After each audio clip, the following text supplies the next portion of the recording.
ये अच्छे बुरे आइडियाज कहां से पैदा होता है?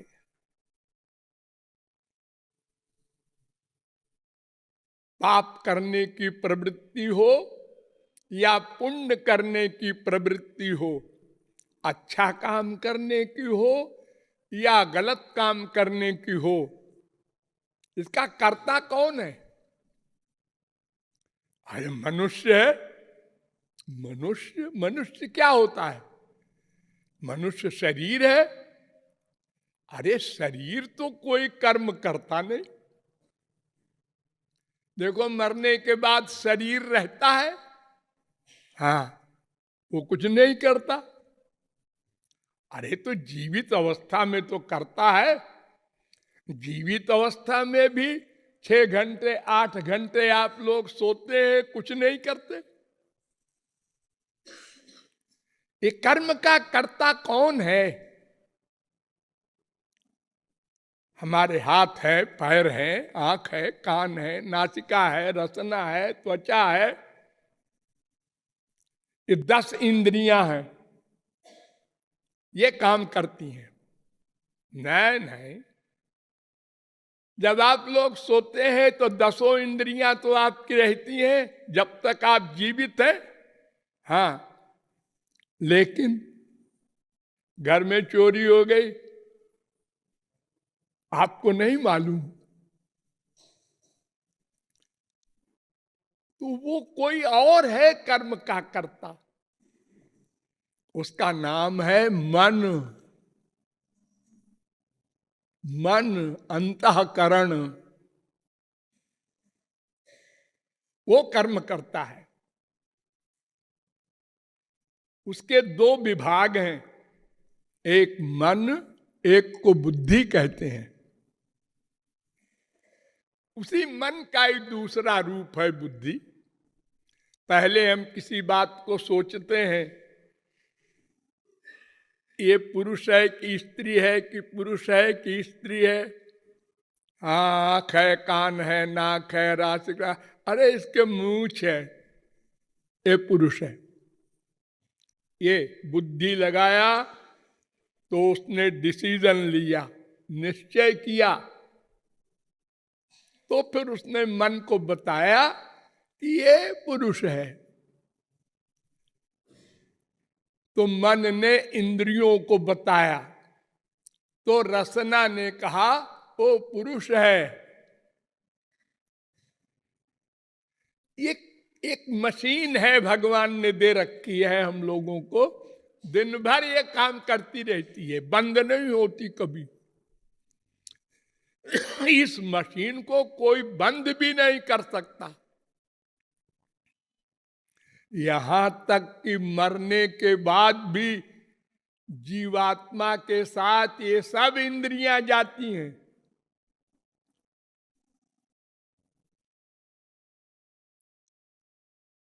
सहाई बैठई सर्वई उत्क्रामति, कौशिकी उपनिषद।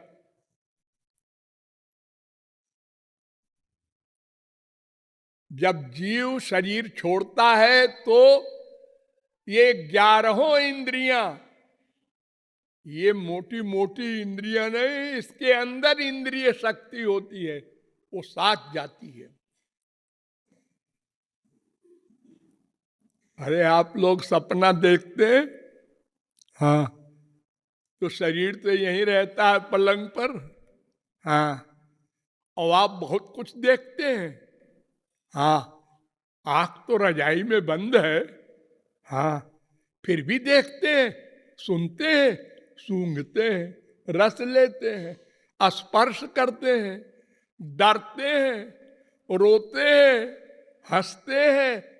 जितना काम जागृत में करते हैं उतना वहां भी करते हैं। तो वहां इंद्रियां कहाँ है? ये आंखों कानों कहाँ गए हैं? वो सूक्ष्म होते हैं, वो मन के साथ जाते हैं सपने में। इसलिए मरने के बाद भी वो मन के साथ सब जाते हैं।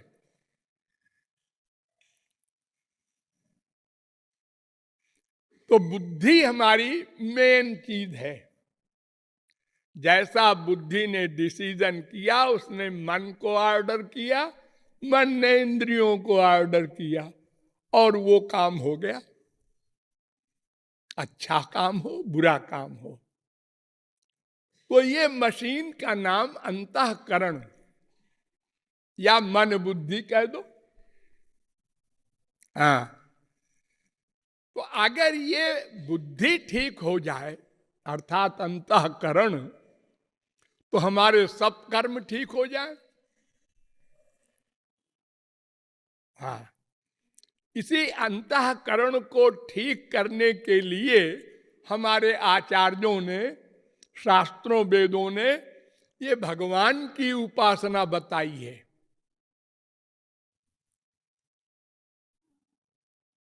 भगवान एक है, उसको कोई खुदा कहे, गॉड कहे, का खा गा कुछ भी कहे, नाम धर दे, वो इतराज नहीं करता।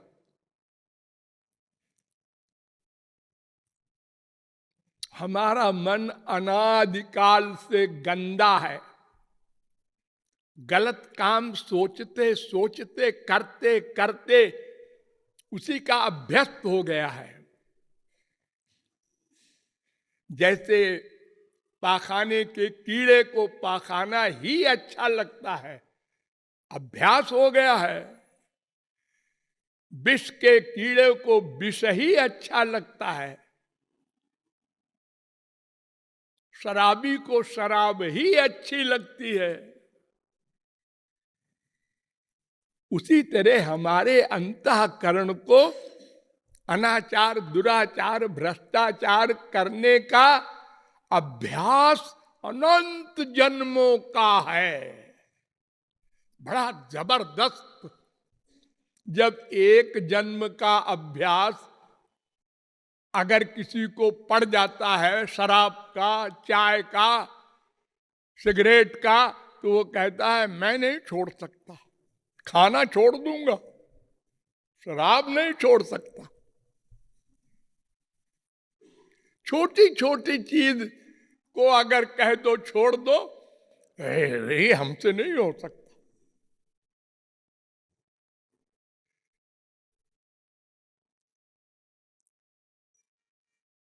और अनंत जन्मों का जब अभ्यास हो, तब भला बताओ क्या हाल होगा। हम नेचुरल गंदी बातें सोचते हैं, ये खराब है, ये खराब है, ये खराब है, ये खराब, मैं अच्छा हूं, सब खराब है।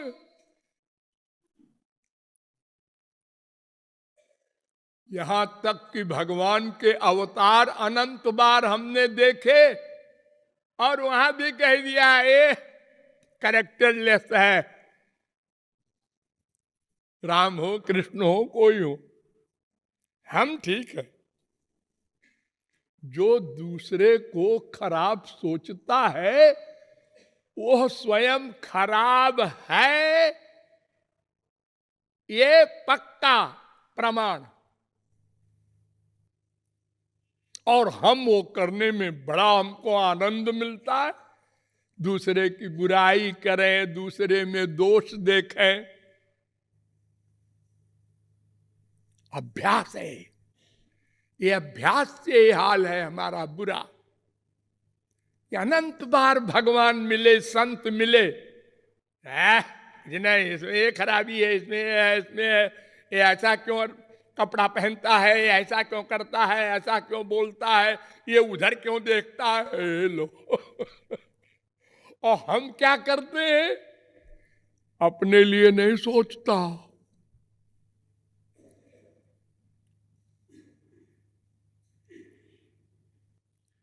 महाभारत में कहा गया है कि अरे मनुष्यों, तुम जो दूसरों से चाहते हो वही तुम्हारा असली कर्म है। बस हम दूसरे से क्या आशा करते हैं, हमसे सच बोले, हमारी सहायता करे, हमारा मतलब सिद्ध करे, हमारा बाप, हमारा बेटा, हमारी बीवी, हमारी माँ, हमारा भाई, हमारा बहन। तो ऐसे ही तुमको भी दूसरे के प्रति सोचना चाहिए।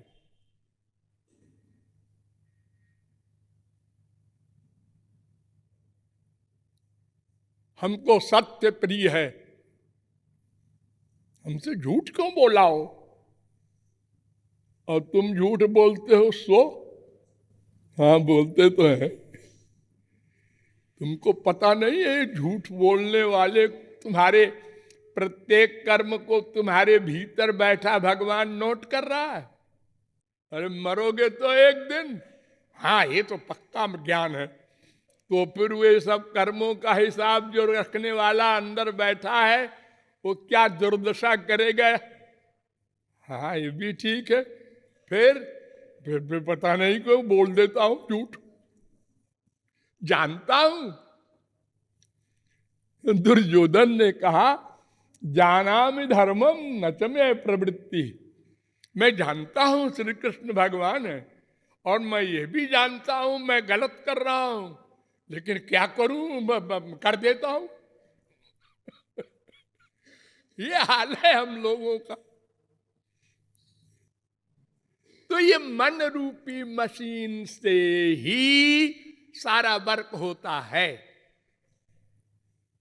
इसलिए मन को शुद्ध करने के लिए सारे शास्त्र वेद संत भगवान पूरी पार्टी है, हमारे कल्याण के लिए उपदेश देती है। मन को ठीक करो, बुद्धि को ठीक करो। कैसे करें?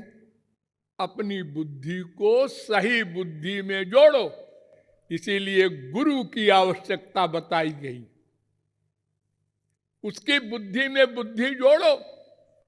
हम एलएलबी नहीं है, हम एडवोकेट नहीं है, गवर्नमेंट के कानून को जानते नहीं, बेपढ़े लिखे।